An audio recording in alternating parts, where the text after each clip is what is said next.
Randy Maugans. The website is offplanetradio.com, and we are excited and thrilled to be back doing a whole new series of shows. Tonight, we're going to be doing sort of a hybrid audio-video podcast. We'll see how that works out. Our guest is a return guest. He was on with us over the summer, and we got good reaction, a lot of fun. And it seems like the three of us flow real well. So Robert Phoenix is returning. We're going to talk sports. We're going to talk 9/11. We're going to talk all sorts of interesting things, and we're going to go into Stranger Things and Midnight Special as well. Emily, fill the people in on our guest tonight and your take on the show. We'll hit on the topics Randy talked about, and we will dive deep into the upside down and talk about Stranger Things. All right, so welcome back to Off Planet TV, Robert. Emily, Randy, it's a pleasure to be back. I had such a great time last time, and we got a lot of really good feedback, and there's a lot of meat on the table tonight. So I'm psyched about this. All right, well let's dive right in then. So tell us about Saturn and Sagittarius, this truth epidemic that you have been discussing, and then we'll all chime in. Well, I think it's important to understand sort of the context of what Saturn represents in astrology. And then I'm going to go, since we're in Mercury retrograde, I'm going to backtrack a little bit. And I'm actually going to go into Saturn and Scorpio first, because that'll give us some ideas and some understanding. Because we can figure out where we are based upon where we've been. I mean, there's tangible data, there's tangible, sort of metrics that we can attach it to. And then moving forward, we can say, oh, yeah, this makes sense. So first, Saturn, of course, is the planet that we're talking about. It is the ruler of Capricorn, and some say it is actually the esoteric ruler of Earth. And if you look around, everything, well, not everything, but there is an immense amount of Saturn symbolism that is prevalent throughout our society, from the omnipresent black cube, of course, the most famous of which is in Mecca at Kaaba, to various renditions of the Saturnian rings that show up in our culture as well, and the most famous of that being, of course, the Nike swoosh. So we are living really in a kind of a Saturn-dominated consciousness. Saturn is also known as El. Hello. We're going to talk about El later. And El is short for Elohim, and perhaps one of the early ruling tasks of this planet. Saturn plays a huge role, especially in Capricorn. It is the world. Capricorn, of course, being connected to Baphomet. When you look at sort of the goat-like symbol of Capricorn, Capricorn also has another kind of representation where it's like a sea goat, and it's part goat, and it looks like it could be part fish or part dolphin. This actually has its roots going all the way back to Enki and Babylonian symbolism, and Babylonian, of course, scripture being the Epic of Gilgamesh and some of the glyphs that come out of Babylon. So Saturn plays a huge role in our culture and our civilization, in our symbolism. Some can make the case that Saturn actually is sort of a synonym for Satan. I mean, they sound very much alike, and when we get into the representation of Saturn in the chart, it almost feels satanic, like there are chains around Saturn. It brings us down. It is gravity. It is the force of gravity. It is the karmic lesson in the chart. So when we get into Saturn, sometimes we're doing a deal with the devil. We feel repressed. We feel sort of cloistered and chained. And in that space, we deal with limitation. And it's through dealing with limitation that we can actually find solutions. We're pressing against gravity, we're pressing against time. Orson Welles once said the enemy of art is the lack of limitation. So Saturn plays a role in our consciousness. Without Saturn, we'd just be, all Jupiterians sitting around and drinking beer and getting fat, and there'd be no kind of, limitations in our lives. So we would be able to press against anything. So in the charts, when we deal with Saturn, wherever it is in the chart, it shows up as a kind of a demarcation of where a person really needs to take care of business. Now, when we talk about Saturn from a cultural perspective, it has roughly about a 3-year run through every sign. And right now it is in the sign of Sagittarius. Prior to being in the sign of Sagittarius, it was in the sign of Scorpio. and it went into Scorpio, and I believe in late October of 2012. Now, as we were coming into the run-up of Saturn in Scorpio, one of the things that I was talking a lot about at that time was that we were going to get revelations around child abuse, pedophilia, and the dark side of sexuality. And this was before Saturn went into Scorpio, and almost on cue, the Sandusky scandal broke in Pennsylvania. Shortly thereafter, we were talking about Jimmy Savile. And for roughly about 2.5 to 3 years, pedophilia, child abuse, child trafficking was really getting very close to the public eye. I mean, it's kind of faded a little bit in the background. There's still some murmurings about it, but clearly with Saturn and Scorpio, that was a really big deal, a really, really big deal. And so we can look back and we can say, okay, well, here we have Saturn, Scorpio being Lord of the underworld, sex, sexuality, repression, the dark side, the occult, Saturn, Baphomet. And whenever Saturn comes into a sign, remember, it acts like gravity, so it's going to press down on the sign, and there's extraction.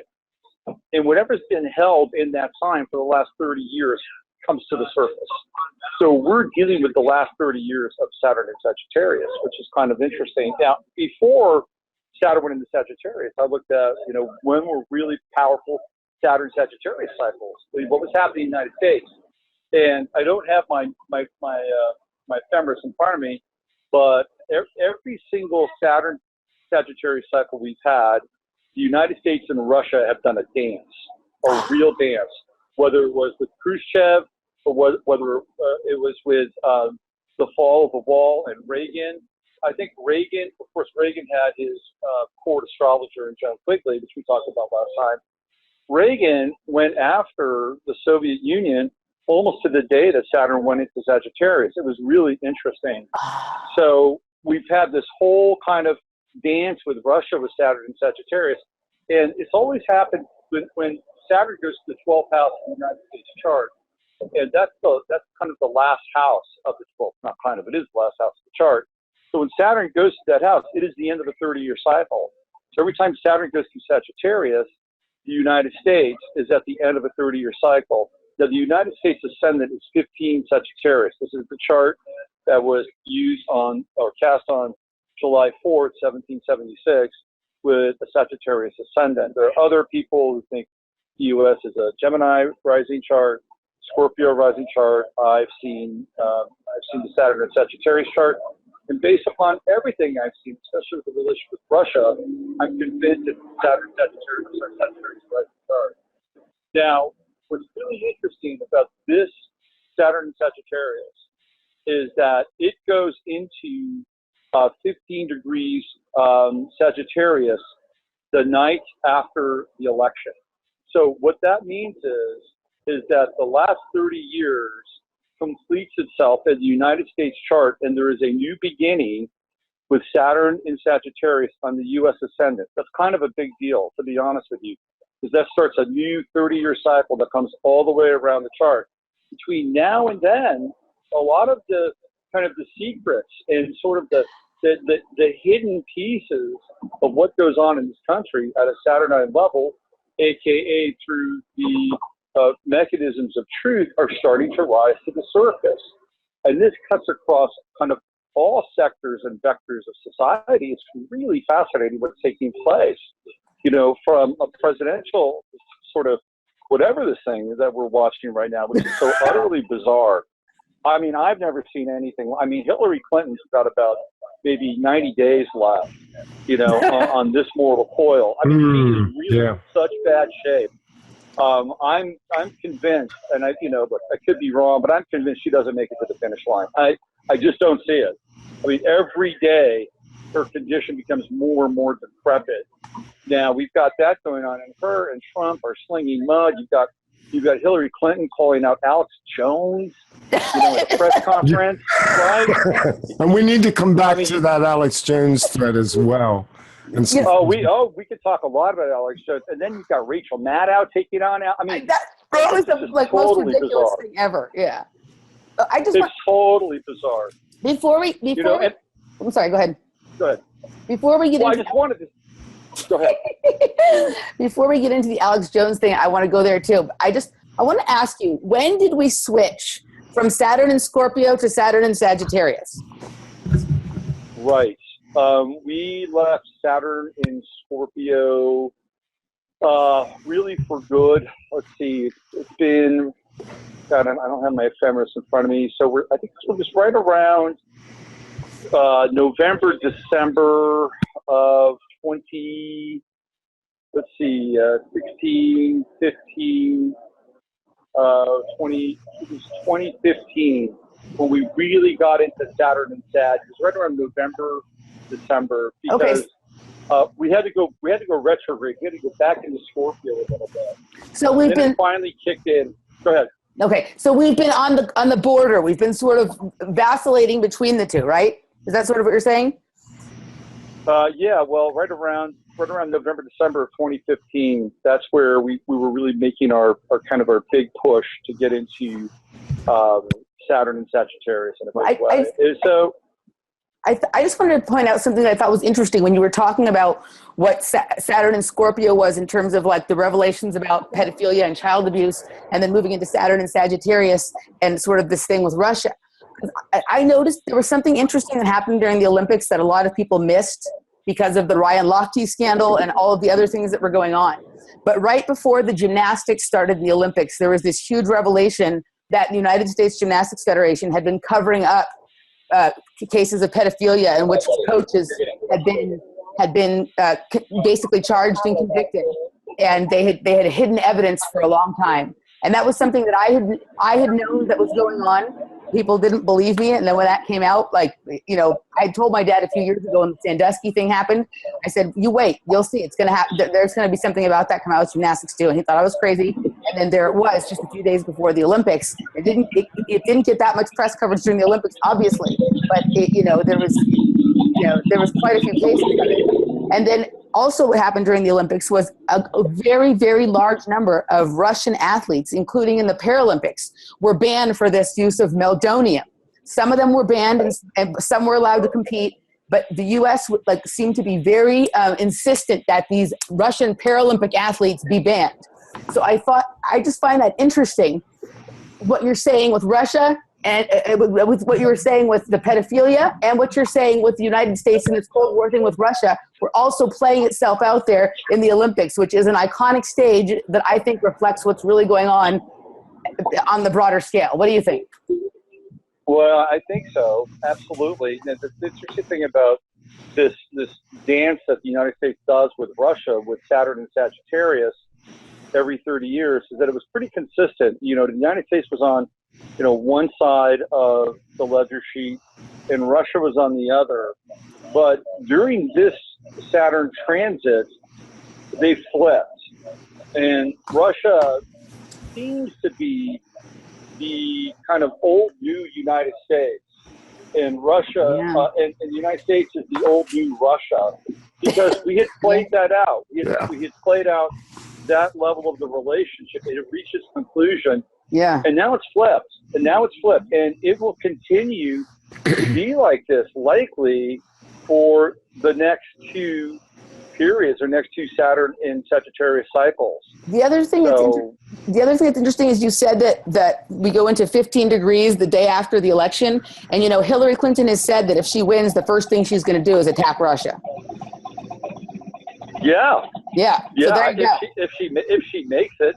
Yeah. If she makes it. Or maybe it'll be her clone. If she wins the election, her clone will attack Russia or whatever.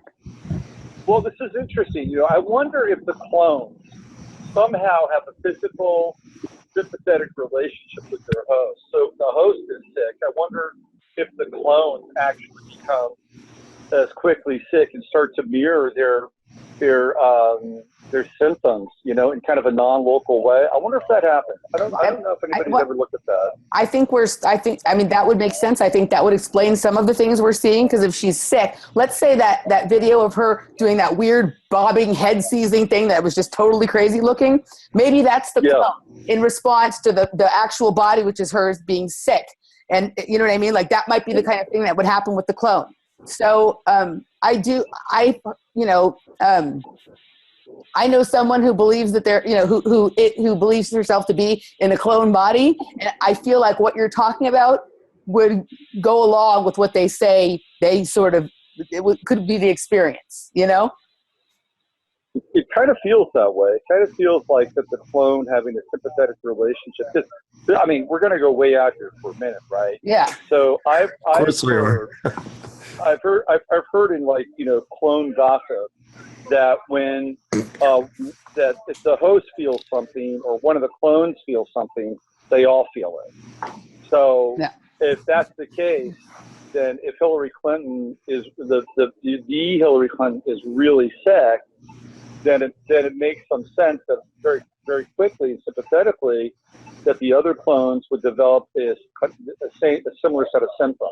I mean, I'm speculating, but it seems to be that would be the case. Yeah. Okay, here's a piece of intel. This was imparted by Thomas Williams, who is a host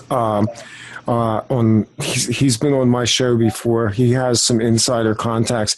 He's told me through his sources inside the elite system that there is a certain potion that is imbibed by the power elite. That particular potion was poisoned, and a lot of the elite right now are suffering side effects. That's going out there again in speculation. Based on what Donald Marshall, who's probably done a lot more interviews than most people about cloning, and what goes on at the cloning centers. Cloning centers, has said there is a symbiotic relationship between the clones and the host. And in fact, the clones actually have a very limited range in terms of being able to function without the host at all, that this relies on basically astral impartation. So it sounds to me like that the clone itself can't just step in if Hillary winds up, let's say, biting the pill. Yeah, I don't think that's, I think you're right. I mean, that's my sense. Is that, once the sort of the matrix program goes away, then, the other, pieces of the hologram, they'll go dim too. That's my sense. Yeah, no, yeah, good. I think you could be right for sure. Yeah. Okay. So I didn't mean to drag you off course there. No, that was yes, an interesting little tangent. Yes, you did.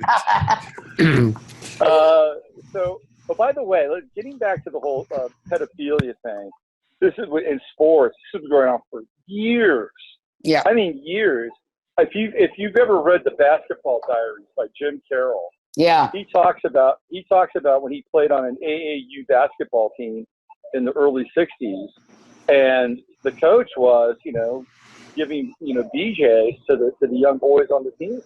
yeah. So this has been going on for a long time, but at a higher institutional level, it really came to a boil with Saturn and Scorpio. Yeah. Now Saturn and Sagittarius, we're having kind of a truth epidemic in a lot of ways. And from a really mundane level, you can see somebody like Trump, who's become this sort of vox populi, saying the system is rigged, the system is rigged, the system is rigged. And it is. It is. He's the first guy that's come along, whether you believe or not, or he's gaming the system, or he's being, positioning himself and being self-serving. He's telling the truth. The system is rigged. And he's telling the truth about the Clinton Foundation, and she's a criminal, and she's a crook. I mean, we've never seen this before. This is really astounding. So at a fundamental kind of, headline level, this truth thing is being, ping-ponged back and forth. To some extent, Trump is getting a little of it, but not nearly to the extent that Hillary's getting it. And people are hungry. They are so hungry for the truth. They're starving for the truth. And so they're looking to a Saturnine figure like Donald Trump to be the vox populi. He's not the most reliable figure to do that because he mixes a lot of truth. He mixes some truth with some non-truth. And that's where it gets very, very dangerous. His whole piece around 9/11 and the Saudis is completely disingenuous. Right. It has nothing to do with truth. It has nothing to do with who did 9/11. It's a complete distraction, a complete misdirection. So you've got to be really careful. You know, he's like an entity that tells some truth sometimes and some not truth sometimes. You've got to sort through it. So at a high level, not a high level, but a headline level, that's what's going on. Now, Randy, you've been doing a lot of sort of exploration and excavation on Zen Gardner, and what's been going on with him, and it's another kind of iteration of this kind of froth that's coming up from the truth movement, and people that are quote unquote behind the truth movement and are now starting to be seen as either gatekeepers or fallacious or undependable. This is a very interesting time for that. And there's this guy, CJ Chanter, who's going online. He's become a truth crusader, and he's trying to out a lot of different people, whether it's Zen Gardner or the people from Project Avalon. And to some extent, I think it's warranted. What do you guys feel about this? Randy, you go ahead first. Yeah, I kind of wound up in the eye of the storm, mainly because of the network associations that I had indirectly with Zen Gardner. And what happened there was largely that I was given a heads up about 2 weeks before the big shoe dropped with Zen, aka Don. Oh, I'm getting a lot of echo back on your phone, Robert. It's probably my. Oh, yeah, I'm on a headset. Oh, okay. So it sounds like we're hearing a recording of somebody counting or something like that. It was weird. Okay. Yeah, so let me modulate down here a little bit. Okay, so being on the same network, I had a heads up 2 weeks before the shoe dropped on Zen's announcement that Zen was being forced to come out and disclose, or he was going to be outed. The other information was that this is actually known for a number of years, and it now turns out, based on the data that I've gotten in the last few days, that Zen Gardner, aka Donald Ferguson, was actually one of the key operatives behind the beforeitsnews.com website, which was doing a lot of RSS. If you don't know what RSS feeds are, they're the links that roll off of largely blog websites like WordPress. So what beforeitsnews.com was doing back in 2009 and forward was building this huge database of RSS feeds and then aggregating all this information, then feeding it back into Google in order to hoik up the links on certain key players like David Icke, like Zen Gardner, a number of large number of high-profile players in the alternative media that would probably include Avalon, Camelot, just a huge number of these people. So what basically occurred was that Zen came out, but when he came out, what he did was he played the victim card. He didn't take responsibility. He didn't really own up to the fact that he was a number 4 level player in the Children of God cult. Or did he really even remotely address the fact that this was a child sex cult that had basically been pimping out young girls in the name of Jesus Christ? So that's kind of the long of it. Basically, I wrote one article. I took Zen to task on the bullshit that he was putting out after he disclosed, and the fact that he was basically stepping away from his responsibility to disclose the full truth and take responsibility. So that whole thing is blown up now. It's gone all over the web and the alternative media, and it's now rippling out there in the waves, and it's starting to trigger off into people like Jeff Rentz, who was connected with him as well. So there's like this ripple effect that I think is going to eventually be a wave effect that's going to bring some more alternative media people into some questionable standing. So my whole thing on it, I don't get too much involved in the chatter back and forth, and I used to look at Zen Gardner's website. There were some articles on there that I liked, but he wrote some okay articles. Most of the articles I like tend to have been things that were written by other people or linked from other places. Particularly, there was a lot of good articles by Soren Dreyer and some other people. But the problem for me with Zen Gardner came when he began having a show on CCN, And when I saw him and heard him talking, something about him didn't resonate with the person, like with what had read that he was writing. There was something about his voice. There's something about him didn't resonate for me. And so like, just instinctively, I lost interest in him. I can't, I wasn't saying that I was sensing that he was this, that, or the other thing, but the person that I saw and listened to didn't match the words that had come off the paper, to me. So it made me feel like that was weird. Like, I don't like when there's like that kind of disconnect between how, what somebody sort of sounds like when they're talking about something and what it seems like when they're writing. So I stopped paying any attention and stopped looking at his website. And then when this thing came up, my feeling about it was just this, that, we've all made mistakes in life, but with the kind of website he runs and the kind of articles he was writing, he's had years and years and years. It would have been a perfect topic to have a long piece where he wrote years ago that part of what got him to this was having been through this experience, and that he, it was wrong. And this is sort of something he should have written about.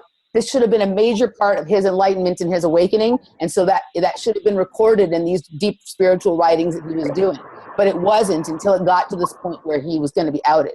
And so that's the part I find troubling. There is no better platform in the world for openly disclosing and having a important discussion about a topic that we deal with, that we talk about all the time in the alternative media. He had the perfect platform to really be honest and start a discussion in an honest way. And he didn't do that. And that's my problem with him with this whole thing. The other side of this is that it does go into all of the other ancillary topics that we have and will talk about in the show tonight, which is child sex trafficking, acquisition of children for secret projects, MK Ultra, mind control, and ritual abuse of children as in going into the satanic system. So we're now back to Saturn as well. Is it a coincidence that as we're in this Saturn cycle right now, we're starting to see Saturn actually being revealed in real life people and the activities that have gone on behind the scenes? Yeah, absolutely. I mean, what is it? This serialization of the hierarchy. This is what we're experiencing right now. We're seeing it. It's becoming manifest before our very eyes. And for some people, they are just turning a blind eye, or they're, so traumatized that they can't kind of wrap their heads around it. But it's becoming, manifest in all forms of kind of media and commerce, and it's right in front of us. Absolutely. Yeah. So that's kind of the wrap up on that. I wanted to also go back to what you were saying about Alex Jones and the whole Saudi 9/11 thing. And just the thing with Alex Jones, and you and I talked about this, Robert, but since we're discussing the truth epidemic, like just like truth can be beneficial and helpful, it can also be harmful and a cancer when it's presented the way he does. Almost everything he says, like what you said earlier, is he's talking about truth, mixing in things that isn't truth. But if you break down most of what he says, it is factually correct. Most of the things he's said over the years, like when you're talking about word for word, are correct. But the way he's presenting them, and with the sort of energy and intent behind it, and what he brings to it, changes it. It makes it not. So a lot of the things that he talks about, I didn't hear talked about elsewhere. So I looked into them. And when I looked into them, I found that, like I said, what he was saying was sort of correct, but he was totally distorting the context. And so when I looked into these things, there was something there that needed to be looked at, but it wasn't the way he said. And certainly the solutions and things that he has, I don't think are helpful or good. But I think most people, it isn't in their nature to look really deeply into the things that they hear about. So they might look into something a little bit here and there, but they just listen to what he says, and just like people listen to the mainstream media, and they believe it, and they might check a few things, and because he's factually correct, they just get lost in this stream of stuff that he's putting out there. And the lesson I think that Alex Jones is that you need to take responsible for the information you consume, and you need to look into it yourself and make sure that you are reorienting. You're not being disoriented by truthful information being presented in a non-genuous or with an agenda behind it. And people need to, once they consume the information, they need to become responsible for it. They can't just go, believe that it's truth because they heard it that way, So I think that even though he's probably been a part of most people's waking up process, he's also done some irreparable damage. And I think but it's at a certain point, the people who've taken in that information have to become responsible for it and go back and do the legwork and reorient themselves to reality. Yeah, I would totally agree. And he's very, very good. And I mean, you can tell he's been doing this for a while because he's managed to craft a vocabulary and amazing, a whole kind of a lexicon and a paradigm that allows him to leave really important parts and bits and pieces of information out of the equation. Yep. And I'll give you an example. Alex Jones will quote China chapter and verse. China, China, China. China this, China that. China this, China that. He'll also talk about the Saudis. Saudis this, Saudi that. Yeah. Alex Jones never, ever, ever mentions Israel. He Never. never talks about Israel. Right, exactly. Ever. Every time he should say Israel or Zionist or something, he says globalist. Says globalist. He's worked now. One could make, okay. So let's just say for instance, very savvy, and he knows that if he goes toe to toe with the Star of David, he's going to lose. So what he does, he recontextualizes everything, tries to give people as much truth as possible without, being called an anti-Semite or winds up in the hit parade of the Mossad or whatever. So maybe we give him the benefit of the doubt for something like that. But I tend to think, because if you look at his early relationship with his show, if you followed his show, originally he had all of these sponsors. Yep. And these sponsors, one of the guys who was really big behind his show was a guy by the name of Jeff Schmulyan, Smulyan. And Jeff Schmulyan had some communications company. And he was one of the owners of the Seattle Mariners at one point in time. Huh. So Schmulyan was a big guy in Jones's board. Jones's wife apparently happens to be, or now his ex-wife, happens to be Jewish.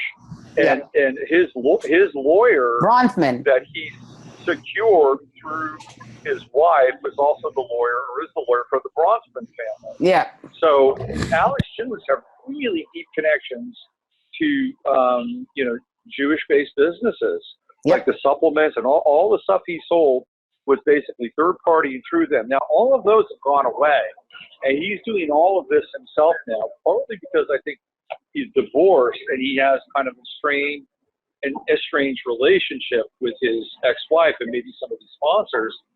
But I think that he probably did a deal somewhere along the way early on where he agreed not to sort of go there, right? And they said, well, you could say globalist, you could say this, but you're not going to cross this line. And if you cross this line, your show is done. And I think that's probably what he's done. Yeah, to that extent. I think absolutely. I think absolutely, and I absolutely think there is a threat behind it because he doesn't even allow a little discussion of Israel or a little discussion. No. But if somebody calls in and says anything about it, he just says thank you for the call and hangs up. So it's almost like he can't even. He's a smart guy, so you think, okay, let's just say for the sake of discussion, he was all for Israel. You don't want Israelis are clever; they don't want people to know that. So he would technically allow a little bit of discussion here to not seem like it's an obvious thing, but he doesn't. It seems to me it's almost like there's someone with a gun to his head off screen that the moment that comes in, it's like a programmed response. Thanks for answering the call. But he will talk bad about almost anyone else, but he will never talk bad about Israel or even have an honest discussion. And he never says anything bad about Palestine or Palestinians, but there's so many amazing people who do work on Palestine and activism for Palestine, and he never has them on his show, ever. You know what I mean? It's a no-fly zone or non-topic. Absolutely. One of the worst abuses of human rights on the planet anywhere, and no discussion whatsoever. Alex Jones is a smart guy. He's a really smart guy. So for him not to be able to put the pieces together, put the dots together, who is behind 9/11, It's just completely disingenuous and validates just about everything that he says and does. You know, he runs with the Saudi beat, just like how Trump runs with the Saudi beat. Yeah. And it's not the truth. Let's just put it that way. I mean, it's not that Saudi Arabia doesn't have a role in this. They obviously do, but we're looking at something. So Saudi Arabia has a relationship with Israel as well. We're looking at Absolutely. a three-part team here, as well as fascist elements from all over the world that are involved. And I think we're looking at like very behind the scenes, fascist elements. Joseph Farrell talks about that incredibly in his latest book, and we will be talking to him hopefully sometime in the near future.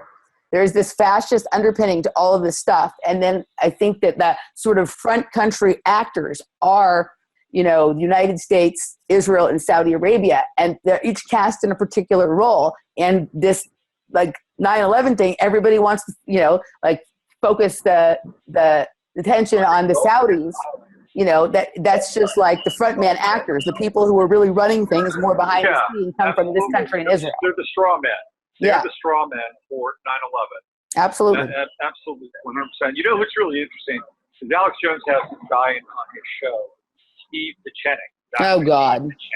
Yeah. And he was talking to Alex the other day. Alex. And he said, he basically told him, that Trump, the first thing that Trump has to do in the 30 days of office, he has to flush all the neocons.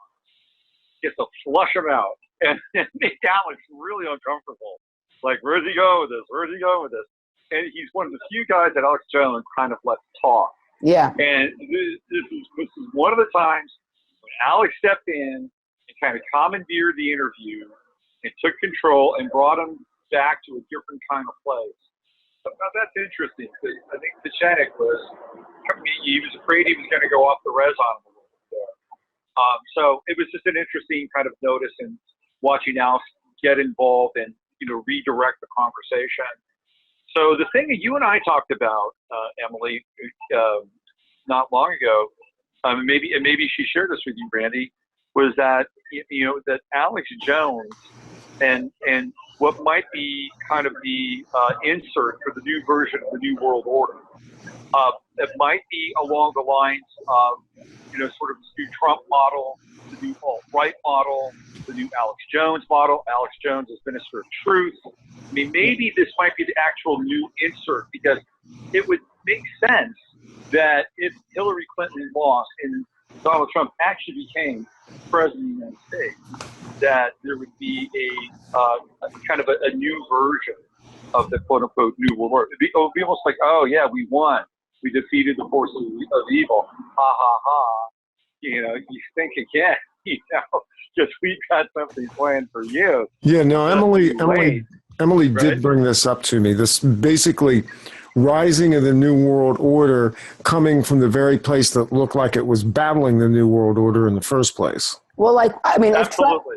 if Trump won, so a couple of things I have to say about that. First of all, everybody needs to find it really suspicious and interesting that the person who was one of the first to warn us of the police state is now supporting somebody who believes in enormous police state. Okay, good job, Alex Jones. Good job. You warned us of it, and then you're helping to deliver it. But with the Alex Jones has played a key role, a huge role in Trump's campaign. He's all the people who were like starting to, get off on, even get off the libertarian reservation and go into the anarchist or voluntarist area. He snapped them back into being Republicans and voting for Trump. Alex Jones has regressed. He's gone from being like a disenchanted Republican to a libertarian, to more libertarian, to now all of a sudden back to like a complete, like, he's a Republican. That's not even a Republican. He's just a complete statist.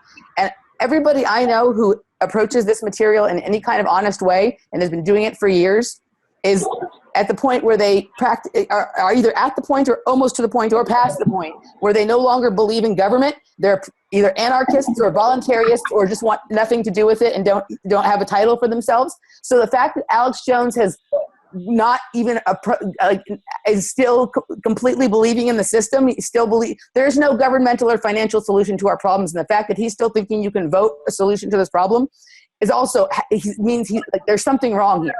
So he's been such a big part of Trump's campaign. Trump has thanked him, okay, and the fact that he's being mentioned by Hillary Clinton and Rachel Maddow, that shows desperation on the other side.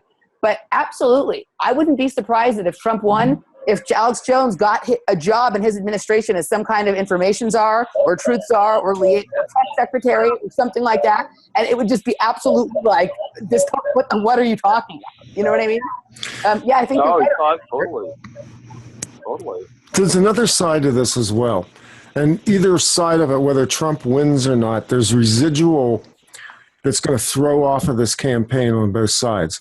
Trump is now aligned with Fox News, Roger Ailes, who has just been ousted at Fox News over a settlement, a huge settlement on a sexual harassment court case. So Trump's aligned with Ailes. He's aligned with Alex Jones. The alternative media has been greased for so long now. Yeah. Everything that we know, is it an accident that Alex Jones has suddenly become this emergent figure at the forefront of alternative media at the same time that we're seeing this ascendancy of something? First off, the mainstream media is dropping like flies right now. Their listenership has dropped into single digits. Their revenues have gone down. I doubt that the CIA wants to even cut them the checks they used to. So what happens at the end of this election? Trump loses, but you have Roger Ailes, Donald Trump, and Alex Jones as a triumvirate to then front what would be this full-scale launch to pull the entire social media, alternative media universe into something that's then contained and controllable and becomes the new mainstream media. You make a really great point, Randy, and they may do that anyway, even if they do win. I think that they're positioning themselves and launching themselves into that direction. I mean, look at the last year. You can't get through 15 or 20 minutes of an Alex Jones broadcast without him mentioning either Breitbart or Crutch. Exactly. The reason he's doing this is because he's wanting to align himself with more of the slightly, mainstream left of alternative, center conservative group, not as radical as Jones, but kind of bringing these worlds together in a lot of ways. And he's been very, very smart and sophisticated with his positioning around all of this. So we're seeing the creation of something here, whether it's a new alternative network if Trump loses, or maybe it is the full-blown information network. Whether if he wins, they're not going away. I would agree with you wholeheartedly. The thing about this is that you have Donald Trump, who is in himself, if nothing, a media creation, has been since the time he emerged out of the New York scene. He's always been sort of a colorful, at one time local, then regional, and then national, and now global media figure. Roger Ailes, as you may remember, gave us Rush Limbaugh. Now, the whole conservative movement is in ascendancy right, or is in descending right now. It is dropping like flies also. It's something else that's percolating under the surface to try and bridge the discontent in the nation. I actually paranoidally think this is the formation of the Ministry of Truth on one level or another, and that's just me. But this is a very long arc that's been played out, and these people are opportunists, they're business people, but they're also propagandists. They're not ideologues, they're propagandists. Yeah. And it's hard to nail down what Trump is, because Trump has been a Democrat, he's been a liberal, he's been a Republican. He's whatever face you want to put on an ideology at the time that sells shit. That's absolutely true. We talked about this on the last program. That has a lot to do with astrology. He's a Gemini sun. Yeah. He has Uranus in Gemini conjunct his sun, and his true node in Gemini. Now, Gemini is a mutable planet. It's a mutable sign. And so you're dealing with three forces of mutability, and one real wild card with Uranus. He can be anybody, he can become anything, he can say anything. He is not trustworthy at all. And if you think you've got him pinned down, or he's on your side, think again. I mean, I'm sure that the Clintons thought he was their best friend at one point in time. Well, that's certainly not the case now. And I don't necessarily think it's theater, although it could be a distraction from what else is going on behind the scenes, which we'll talk about at some point, with maybe the election going south. We talked about the last time, and Obama coming in and, basically running the third term. But you're right. With Trump, you never know. I'll give a quick story here. We'll bring some sports in. He was the owner of a team called the New Jersey Generals in the short-lived USFL. Trump was the owner? The New Jersey Generals. Okay.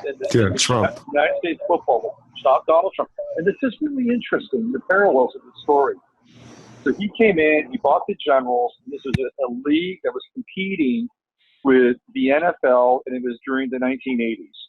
And what happened was that there was kind of this kind of clash, a bit of a clash in the ideology by the league. There was a guy by the name of John Bassett who was beloved. He was a friend of Burt Reynolds. He owned the Memphis team, I believe, in the USFL, and Trump ran the New Jersey or New York Generals, which one it was, the president of New Jersey. Anyway, what happened with John Bassett is he and Trump were colliding. John Bassett was, hey, let's keep this under control. Let's not spend a lot of money. Let's make it a summertime league. Let's build it. And then at some point, we'll take on the NFL, but we're not ready now. And Trump was the exact opposite. Trump was like, we got to be big. We got to have names. We got to spend money. We got to take on the NFL. Well, guess what happens? John Bassett gets sick. He gets sick, and he develops a brain tumor. And all of a sudden now, this Bassett and Trump duel, which has been going on, begins to fade because John Bassett essentially just completely drops out of the picture and dies. And now Donald Trump becomes the sort of the de facto head in some ways, the USFL.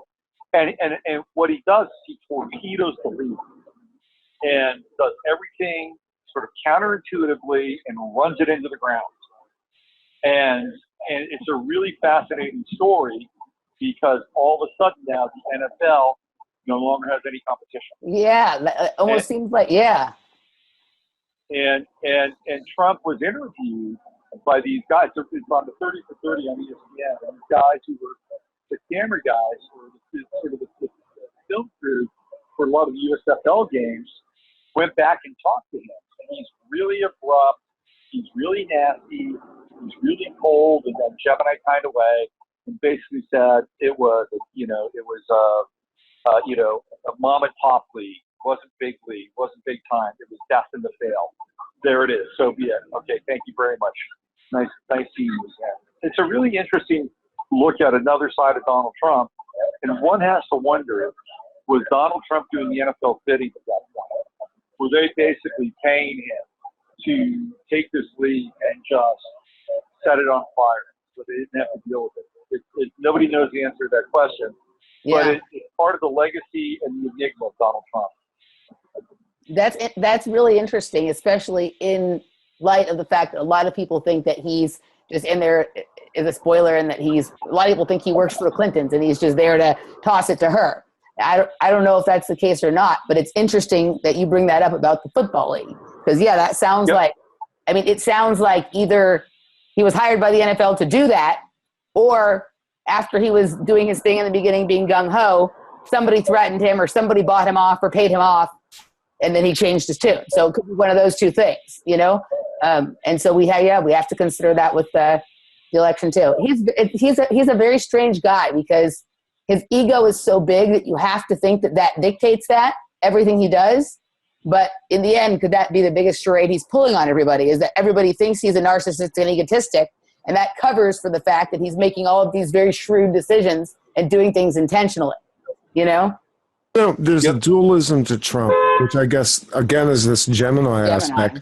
But he drives that in other people. He's actually splitting the psyche of the body politic in the United States right now. And it's a weird conversation I had with a friend of mine today who told me in a confessional moment, he was a Democrat. He registered as a Republican to vote for Trump, and now he's going to vote for Hillary Clinton.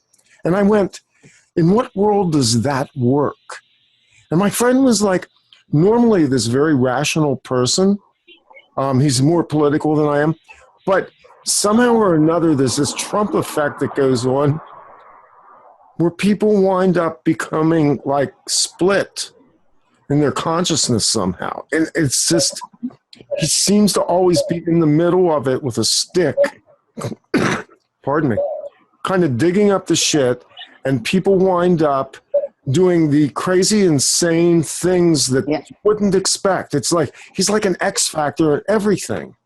Well, also, people who I know who have very high morals, who I may disagree with their thoughts politically, but who have very high morals and who under any other circumstance would never vote for Hillary, are going to vote for Hillary because they see her somehow as a solution to Donald Trump. Like, I don't see how, in what world Hillary Clinton is the solution to Donald Trump.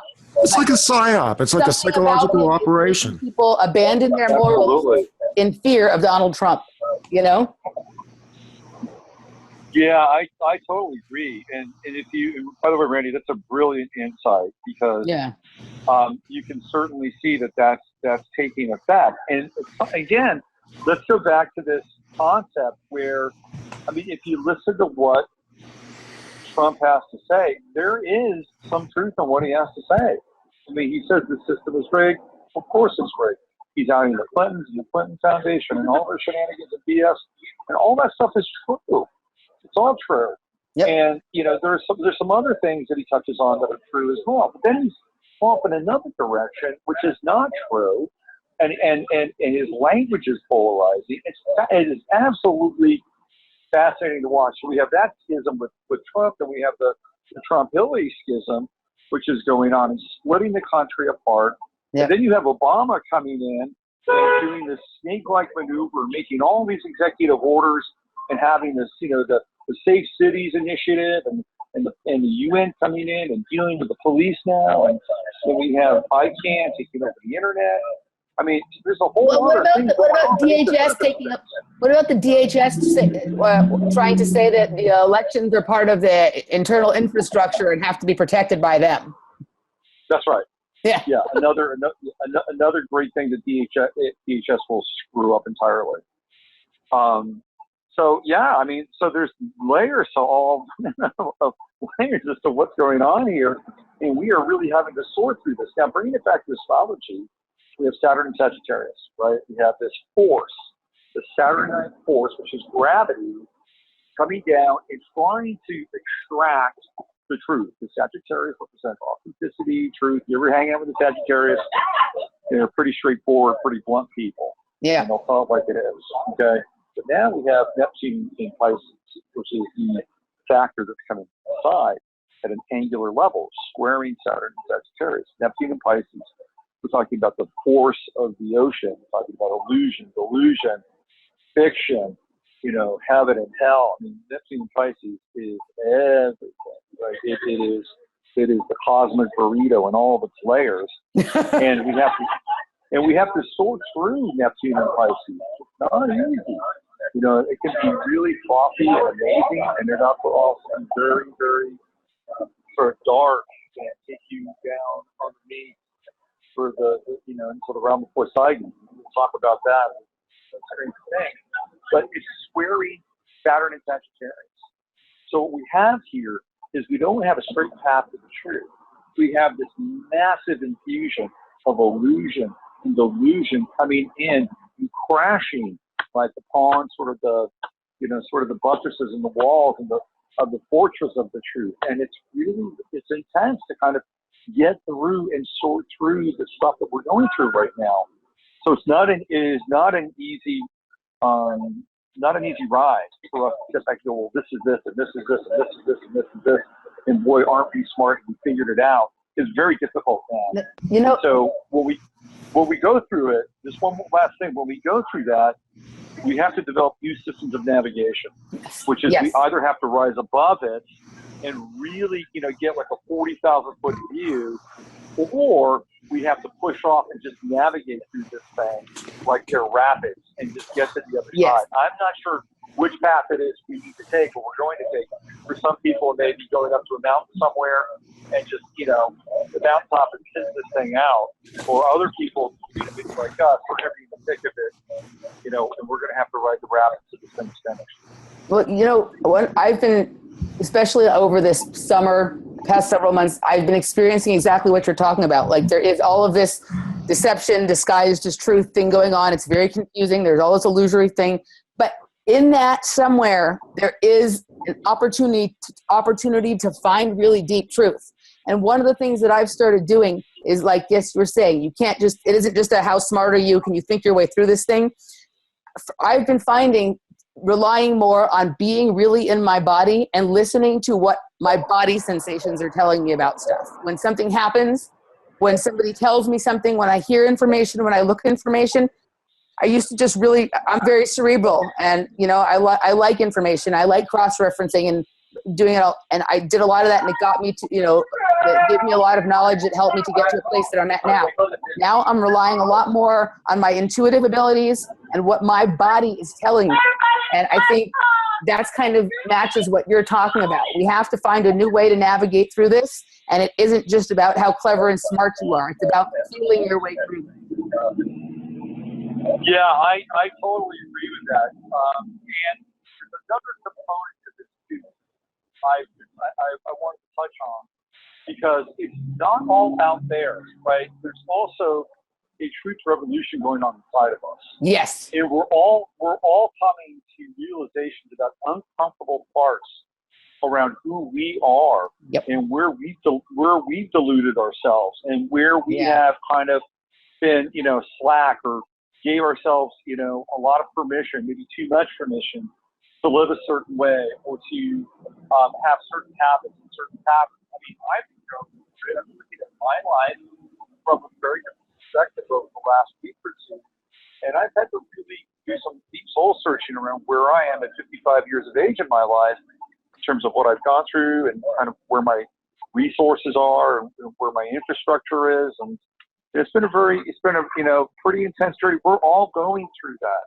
Yeah. And one of the things that can be helpful is if you do have a spiritual practice and you can't tap into some deeper form of grace or connection to, a source that you can work with, and especially when it comes to forgiveness, because we've all made errors, we've all screwed up, and it's kind of coming now. I mean, one can make a case that we're in a kind of a phase of a reckoning at a cultural level and on an individual level as well. Yeah. Absolutely. A friend of mine and I talk about how, like, this isn't what's happening right now isn't a collective process. We're not all going to get out of this together or ascend together. But if everybody works on exactly what you're talking about, Robert, being like almost like brutally honest with yourself, and and admitting to yourself the mistakes you've made, and that unhealthy or the things that you do, and then forgiving yourself from it, and actually starting to change yourself, to transform yourself from the inside. And if everybody works on themselves that way, then that's when we will see the change in the bigger number of people. But this isn't something we can all work on together. This is an inside job. And when I like that. This is an inside job. Yeah, it is. And guess what? We're at the top of the first hour, the bottom of the second. Yeah, top of the first hour. Whatever. It's time for a break. We're gonna do some music as we usually do on the break. I brought in a track tonight. This song is called "Floating Cube." It is by the band Survive, and the band Survive is the band that has given us Kyle Dixon and Michael Stein, who are the composers of the soundtrack for the Stranger Things Netflix show, which we're going to talk about in the next segment. So Well, this kind of has an awesome anime kind of vibe to it. So the viewers will get the animation, the listeners will get the music, and we'll be back on the other side to talk about Stranger Things and Midnight Special with our guest, Robert Phoenix. We'll be back in about 6 minutes on Off Planet Radio. Your Off Planet Radio listening experience will return shortly.